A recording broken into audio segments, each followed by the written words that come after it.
I want to thank you both for joining us for this conversation.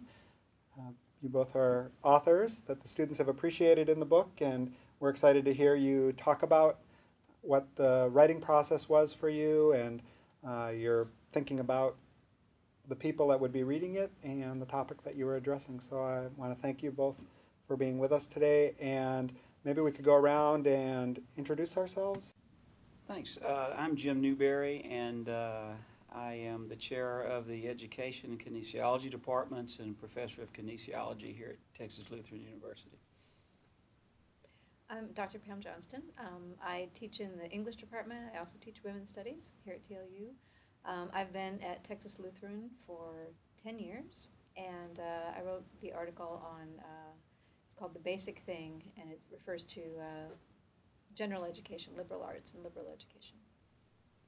And I'm Phil Ruggie-Jones, and I edited the book, and I wrote a book on faith, or a chapter on faith asking questions within it. I teach in the theology department. Well, let's look back a year or so ago. You received a phone call or an email from me asking about the possibility of writing a chapter. Can you talk about what the process was like getting that call and then moving forward to the time when you wrote it? I think I received an email from you, and we talked a little bit about an article that I had recommended for our freshmen sometime before that. An article about the use of a liberal education, but we wanted something that was a little more specific to TLU and to TLU students. And so I started thinking about that article. I actually started with the concept of the Big Shaggy, which comes up in my article. It was an essay by David Brooks that I had read not too long before that, actually, and I was really interested in that idea. And I wanted to make use of it in some way, and so I was very happy that I was able to make use of it in that essay. Well, I was really surprised, Phil, to get the email because we don't have as great an opportunity as you folks do to write, and I love to do that. I really do. When I got the email, I was immediately happy about it and excited about it and thought, you know, this is going to be a lot of work, but it's going to be very, very enjoyable. And I was actually planning to spend the summer and did with my younger son who was playing baseball in Joplin. Thought, well, you know, I'm going to have a lot of free time out there. I just bought an iPad. My gosh, I'm going to sit down and use it and put some ideas down. I had been involved in team teaching a sport ethics with Dr. David Bear, who also wrote an article for us in the book.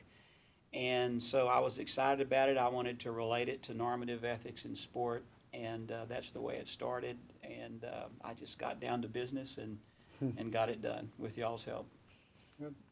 My chapter, when I asked myself, I was first flattered that I'd been requested, but my chapter was actually was based on something, half of it is things I've done orally, so it incorporated key elements of my intro lecture in the first day of Introduction to Theology, and then moved into some things I've talked about in this course in its earlier manifestations about how faith and science come together. And so there were several paper drafts, but before that there were multiple oral drafts where I could see where the students were tuning in and where they were tuning out, and that shaped the way that my writing process came about.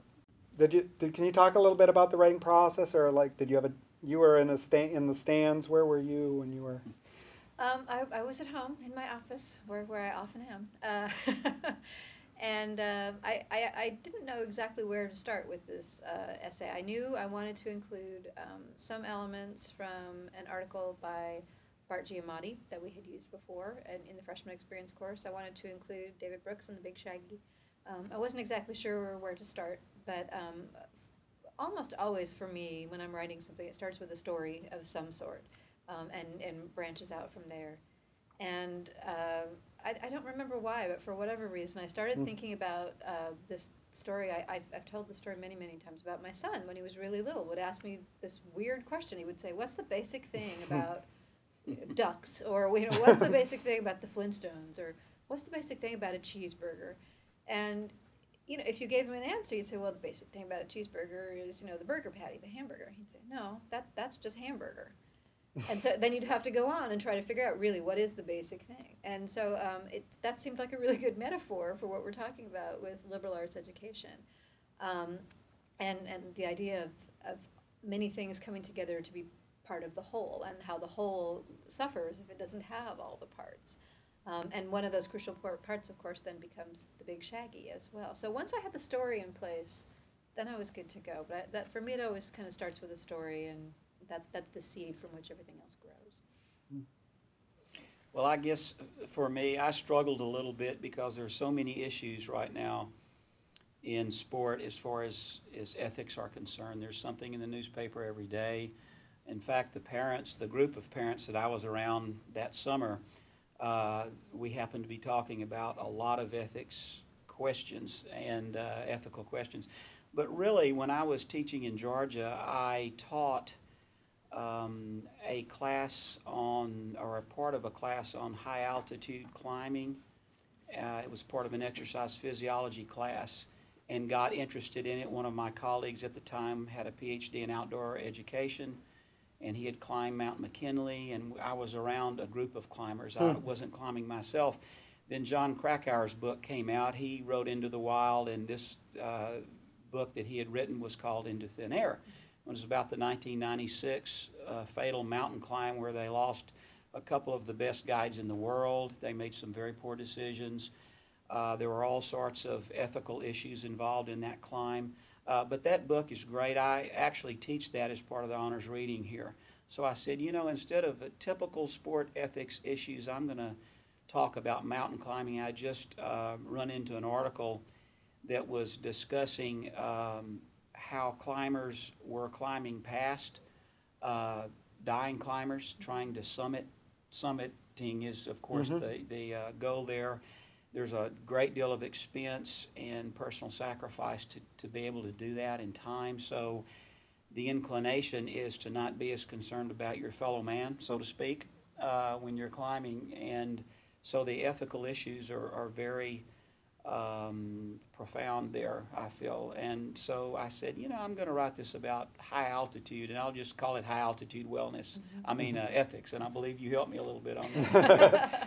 So once I had that down, it was a matter of what I like to do is just relax for a couple of days and come up with ideas. I jot those down, and then I started putting it together. Perhaps the hardest part for me was I needed to talk about and introduce at least the normative ethics theories that we discuss here. Dr. Bear went into much greater detail, but I wanted to relate it to climbing. So I started to put it together and revised many times. We tell our students to do that. We had help from you and Beth on that, and it was great to get your input on that. Very, very helpful. But once I started writing it with the ideas, things just sort of took off. I actually had a greater difficulty keeping it short enough than long enough. It was fun. It's a good problem to have. So what I hear you both saying is that your articles or your chapters arose out of conversations that came before it, whether it was with the high-altitude climbers or the article you read, or conversations with your son or with David Brooks, that your article is like a moment in a conversation that's been going on for a long time. Yeah, mine was hopefully plugging into a conversation several thousands of years old, since it's talking about issues of faith and things that have been around for a long time. But then it has new elements that have come in with the development of modern science, and so good. When you think then about your chapter, you're probably thinking about the people who are going to read it, or people like the folks who are going to read it. What was going through your minds? What did you want to give a freshman coming into Texas Lutheran, brand new student, to think about? And how did writing it for the particular TLU audience change what you were writing compared to if it were for a general college audience? Or? The first thing was that I'm writing about liberal arts education and about general education specifically. And I think one of the challenges our students face is seeing the relevance of that. They really want to know why it's necessary to take these classes.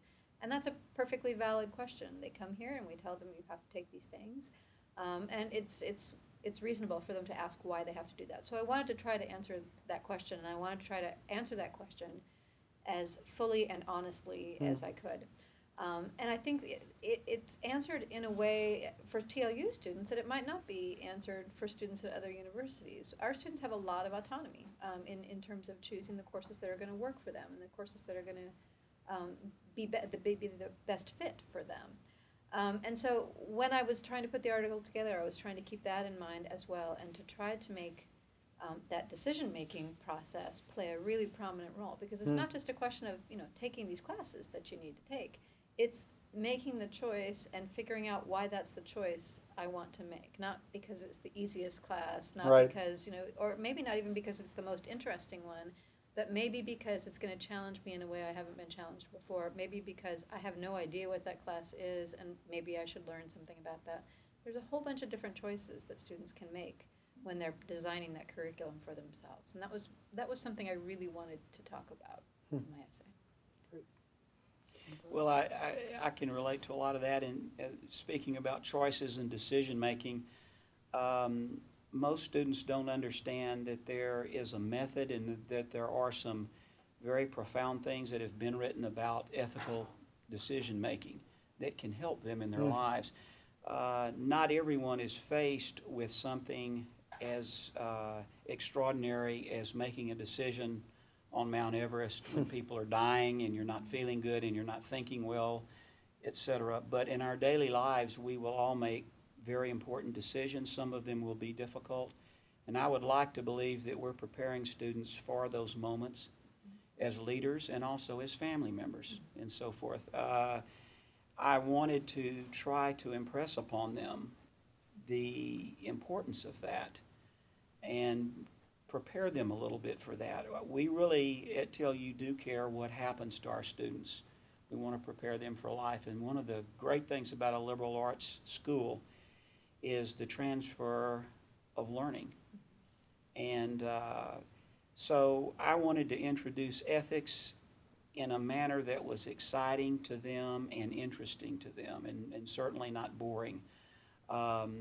So that in hopes they could use it, at the end of my chapter, I related the fact that two of my students from when I taught out at Georgia actually attempted to climb Everest, and this was before emails, and I got letters, and I was very surprised by that they actually, because that's very expensive and very courageous thing to do, neither one of them succeeded.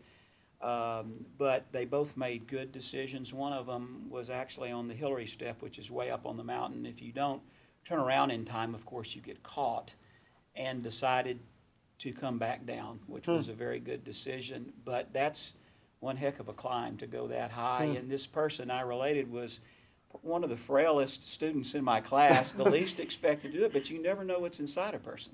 You never really know. Those are some of the things that I wanted to impart to the students. I think students in today's world have got to grow up fast. We are experiencing some real changes in history and in this country, and they have to recognize and be able to deal with many difficult things that when I went to school we kind of put off for several years. I really don't think our students can do that. They have to assume adulthood a little earlier, and be able to deal with some of these things. And so I'm really proud of what I saw in the book. Mine, I think the way it fits into Texas Lutheran is that there are some schools that talk about faith and it's important, but they'll tell you what faith you should have. And there are some schools that say, faith, that's lovely, talk about that on Sunday, and then come to class during the week. And Texas Lutheran tries to bring those two ways of thinking together. And so in my chapter, I try to do that. And to me, it's an issue for our students of integrity, that I want them to feel like they can ask science questions in my theology classes, and they can ask faith questions in their science classes or in kinesiology or wherever they are, so that they don't feel like their life has to be kept in little boxes, but that they begin to see the connections that you were speaking of between it. I was making some connections because, like, you wrote yours at a baseball park, and Giamatti was the commissioner of baseball once upon a time. So there's these hidden connections, as well as the president of Yale. Do you remember back to your first semesters of college, and like some adjectives or words that describe what that was like for you? Well, I know in my case, I had a great difficulty trying to sacrifice and set aside some things that I should have set aside to study a little harder. My first year, I had, and it was just assumption of adulthood, basically is what it was, learning about responsibility, trying to juggle several classes, and of course, I went to Texas State, a very good school, but when I went, it was known as the big party school, and there were lots of distractions, but, you know, one of the things our students learn here is that those are excuses not to learn if you're not careful. You have to think independently. Yeah, I remember that first year just being a really kind of scary time. My older sister and I are the only two people in our very large extended family to go to college, and we're very different people. So the only advice I had when I went to college was advice that I had received from her, which worked for her, but it very quickly became clear to me that it wasn't going to work for me because we're different people and we were interested in different things, and the kinds of things that she thought were interesting and that had worked just weren't going to be fulfilling for me. And so I remember that first year or so of college being a really kind of scary time because that was the first time I was completely on my own. I went away to college. I was about 6 hours from home, and I grew up in Idaho, so this was 6 hours through the mountains. It wasn't easy to go home. So I was on my own a lot and thinking a lot of things through. And I thought I knew what I wanted to major in, and then discovered very early on that I was wrong about that and had to figure out what else I might want to major in. But I very quickly figured out that I just really enjoyed learning about lots of different things. One of the best classes I took in my university career was a survey of world religions class that I just loved. I just loved because that allowed me and encouraged me to ask some questions that I had never been allowed to ask before, and it allowed me to see some connections and some differences. And to really sort of, ask myself what I thought about some things when I had always been told what to think before that. And that really kind of opened a door for me when I realized that any question was on the table. College became a whole lot more interesting once I had that little epiphany. For mine, I remember my first semester was delightful because I went to a local college that was right nearby and was inexpensive. And we called it a high school with ashtrays. It was the academic demands were very similar to what they were in high school. And then somebody just offered me a scholarship to go to another school, very much like TLU. And within 4 days, I went from thinking I was going to be on Christmas break to sitting in a class where my grade point instantly dropped from like a 4.0 to a 2.3. While I was putting in more effort to do that. And so I learned that there are different levels and expectations at educational institutions. And then I also remember trying to figure out what my major would be. And I had 7 majors in the course of my academic thing. Some of them lasted a week, some lasted a whole semester. And I finally settled on theater and religion. And religion, I thought I was going to be a pastor, and so that was a good plan for me. And theater, because it was the one place on campus where I felt like I was working with other people on a common goal, and that was really important to my values. So it's not been something I've actually used directly in my life afterwards until recently, but it fed a part of myself. It fed my big shaggy, and so therefore it was important to me. So. Are there any last things you'd like to say to your readers to entice them to read your chapter, or some clues that might help them to understand what's going on in your chapter in a way that they wouldn't without some help from you all? I think I would just encourage students, both before and after reading my chapter, to like I said before, not consider anything off the table. Even if you've never ever thought about taking a drawing class before, that doesn't mean you can't take one or that you shouldn't take one. If you've never ever taken a music class before, that doesn't mean that that's a bad idea. There are so many things that I would never have known that I was interested in had I not taken a class in that subject matter in college and as part of my general education requirements.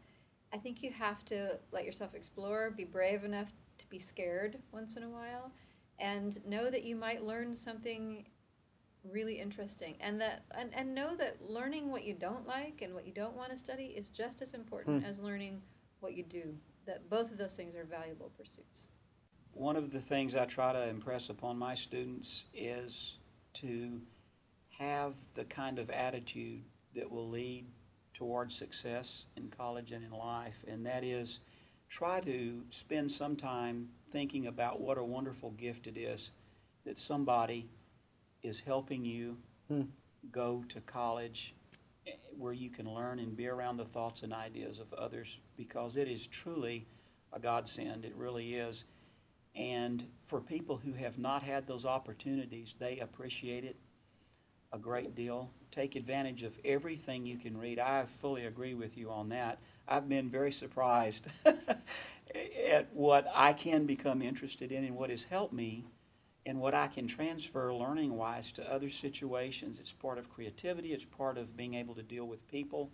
So there is an enormous amount of good in every one of these chapters.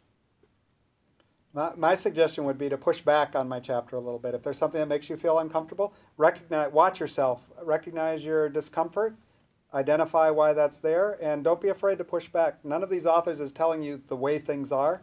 They're all trying to move you to a place in light of their own experience, and so I would invite students to enter into a conversation. Don't just absorb what we're offering you. Well, I want to thank you for giving us this time of conversation, as well as for your gift of the chapters you've written. My students are going to enjoy them, hopefully for years to come.